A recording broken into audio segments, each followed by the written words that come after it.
ابو تحسين هذا البطل.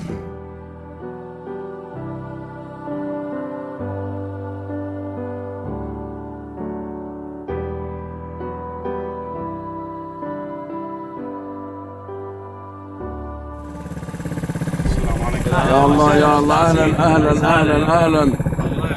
وعليكم السلام جماعه من الاخوان في هيئه الاعلام الحلوي. وعليكم السلام هيئه الحشد. السلام عليكم. سيد مرتضى. 328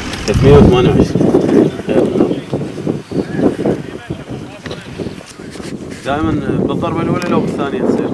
ماكو ثاني. ماكو ثاني. هي بس هذا بس تشوفه ضخم شوي. اي يراد له. ومرات يطلع بس حجمه صغير. بس راسه. من المحتمل وحده تشد سنتيمين 3 تعطي 2. مرادف. اي شخص ما يحمل السلاح مقتل. صح. نهائيا. صارت مكحول جو يلا غنام وذبوا اسلحتهم، شفت ذب سلاحه مقتل. يعني باعتباره هذا يعني يوم واحد كانوا جو غير قطعا مال غنم تقريبا 5 قطع نادى عليهم الراصد، كل قطيع ويا 6 7 يبدون يوصلون للشط يعبرون. بس مسلمين هم؟ لا مو مسلمين. هم جايبين الغنم جايبين الريان على مود يوصلون للشط حتى ما حد يكشفهم باعتبار ذولا اهل الحلال. وحسبهم الراصد ناداني عليهم كنت قريب من اعتمارهم. قمت ازل المدني للعسكري. مدني من العسكري. يعني قاموا بالاخير طقه يطيح يجون ذولا يدفرونه برجلهم يريد يحمي نفسه. عود على انه هو مدني. واحد من عندهم ذب ملابس العسكري يطب البيض، ذب العسكري لبس دشداشه بيضاء ولا مره. احنا حتى القناصين احنا خاصه ذولا الدورات العالميه، انا دوره روسيا. علمونا اسلوب خاص بيجي واقفين وكل احنا نتباوع نشوف مره اجت بيت دنك وبيه 3 بايات بس بعيده ال3 بايات كلش بعيد واحده عن الثانيه، لابسه جبه وحجاب اسلامي، حتى الجبه لونها هيك رصاصي. اقتلها ابو تحسين اقتلها، قلت له لا ما اقتل المرة لان ما عدتش ماشي ما بس طبت بالبيت بقت نص ساعه وطلعت. طلع وراها واحد لابس زي افغاني وبيده امسك سنين. ايه بيده منطقيه. قلت لهم هذا يستحق. قتلته بوقتها طاح هو. هي بقت واقفه على وقفتها. اقتلها ابو تحسين هاي من هاي السوالف. قلت لهم لا خلنا نشوف شو تسوي. هذه اذا قناصه اذا مقاتله معروفه، عندنا اسلوب نعرف. قالوا شلون؟ قلت لهم هسه راح ارمي طلقه فوق راسها، طلقه واحده فوق راسها، اذا دنقت على السلاح هي مسلحه اقتلها. راح ارمي طلقه فوق راسها، اذا افترت وادت التحيه، هذا اسلوب عالميا. من يفتر عليك الشخص من ترميه ما يدنق، اذا قناص ما يدنق، ما يخاف من الصوت. ما يخاف. ليش؟ فرميتها فوق راسها، افترت فوق حدث هالشكل وسوت هالشكل الحنة دنقت. قلت لهم هذه قناصه ومحترفه بس ما تحمل السلاح ولا تدنق على السلاح. هاي نزلت اخذت البجيوبه كلهن نتباوع لها، كل احنا نتباوع.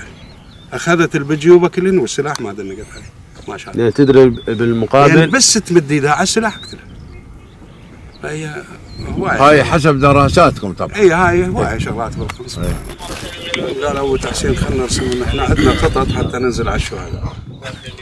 فرسمت لهم الخطه، خطه التسلل شلون، الحمايات، الاسناد، الكذا، ترتيب الدخول شلون، باي وقت.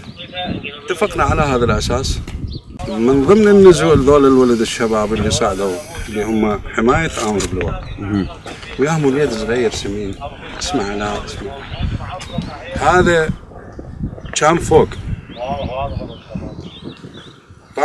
طاحت المحفظه مالته، انا ما اعرف طاحت المحفظه بس شفته عاف ربعه، انا ساندهم من فوق خاف ينزلون عليهم عشان هم نزلوا بالشكل. شفت هذا رجع اكو نار فوق من عنده، يعني بس يصعد راح ينقتل. انا فكرت قلت هذا بدل ما ينقتل خلى اصوبه حتى جماعته يشيلونه. مسافه بيني وبينه 1800 متر. يا بالشتاير انا فوق القصر. قلت خليك اكسر رجله هذا ايش داير تملخه. لان راح يموت. اي احسن ما يشيلونه حتى يجيبونه، ليش ياخذون هذولا؟ ولا يقدر يركب سمين. ضربته برجله هنا. هنا ما اجت سبحان الله، ما اجت باللحم، اخذت بس البنطلون ماله. صلى على محمد وعلى بس بنطلونه اخذته، شكلته طلعت مشوه. راسه التفت قال لهم والله روماني ابو تحسين.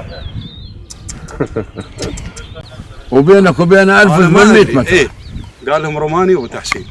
على مود ما اصعد الهواء، انا نزلت بعد ظل ببالي ما ادري بيه، ما ادري بيه هيك. نزلت جيت وراه للطبابه هيك امشي مدنق. قال لي لا تدنق عم ابو تحسين بالبنطلون. الحمد لله. رحمة قال الله. بالبنطلون والحمد لله ماكو شيء ونعم الله عليك من رجعتني، ولا انا محفظتي طاحت وصعد عليه. هو شغلات تصير. الحمد لله. الله يوفقكم ان شاء الله. الحمد لله. ابو تحسين شو وقت يخلص واجبك؟ واجبي بعد ما تنتهي المعركه صفت غريضاتي ترجع لحياتك المدنيه؟ عشان حياتي المدنيه ان شاء الله. احدى الحسنيين، اما النصر او الشهاده. اول مره النصر طولت كافيه، حصلنا اللي حصلناه. بعد المعركة عندنا ايام سابقه بحرب صح الجولان، صح عندنا صهاينه وعندي بالارشيف موجود. شارك انت قبل؟ انا بال 73 مشارك بحرب الجولان، حرب الجولان. اي مشارك بحرب لبنان بال 76. كل ضمن اختصاصك قناص. بالشمال بال 74. زين. بعد ما يخفى عليك وعلى الكل احنا ناس مثل ما يقولون شك وحرب مرت بالبلاد. اي مشارك عليها. زين. بس اللي عليهم كلهم. وبالدرجه الاولى هاي. هسه ابو تحسين تغمض عيونك لو ما تغمض؟ بالرمايه؟ لا هسه اريدك تغمض عيونك. لا. ها. بس انا انقلبت منك سيدنا، والله بس انا انقلبت منك. الله يعزك. تقبل ان شاء الله. الله يطول عمرك. الله يسلمك. الله يمن عليك بالخير والبركه بجاه الزهره. اعطيني يديك يلا. صلى على محمد. بسم الله باشا.